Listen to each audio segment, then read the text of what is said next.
Mercury is going to conjunct retro Venus. This is art appreciation. This would give you insight to the Venusian things. This is probably one of the nicer aspects that we have, other than the sun trine Neptune. I like this one. Yeah, I think this does have a little bit of potential for mix-ups and confusion, though. I mean, Venus is retrograde. I think when a planet's retrograde, it does kind of throw things into a little bit of a tailspin.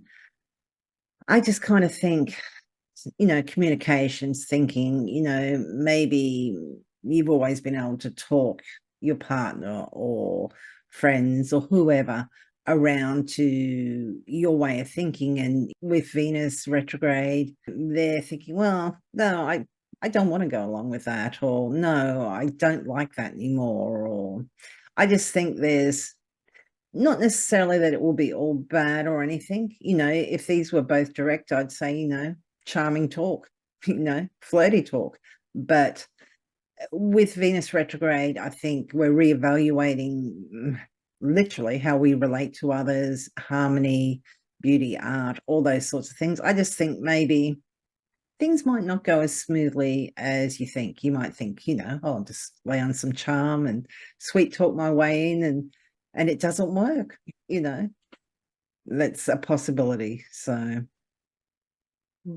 well, as long as Venus is in retrograde, any planet that she is in contact with could get a reevaluation flavor to it.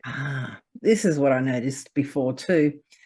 The moon will have, at the time that Mercury and retrograde Venus are exact, the conjunction, the moon will have not long passed an opposition to Uranus. So that also kind of gives me a feeling of like,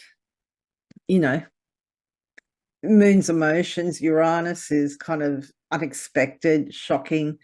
It's kind of like, well, what?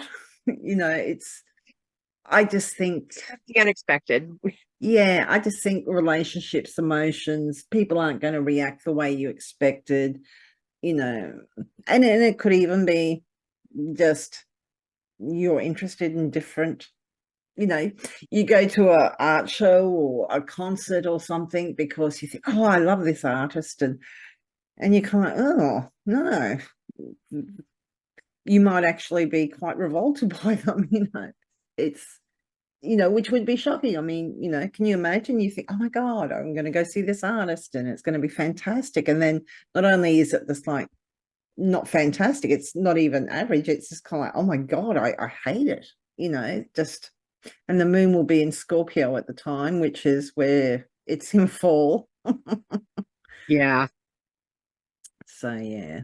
And I mean, the moon moves pretty quickly, but, in the lead up to and away from that exact conjunction of Mercury and retrograde Venus, the moon's, pretty much in Scorpio and messing with opposing Uranus. So I just think. And by the next day, the moon, thank goodness the moon moves quickly. Mm-hmm. And that's the blessing of the moon, is things could look really hard on one day, and just give it a moment. I think that's what the moon mansion's trying to tell you, is take a breath. The moon moves fast, so that you are not under torment for a long time. It does move fast. So that's the beauty of the aspects with when the moon is involved. Yeah.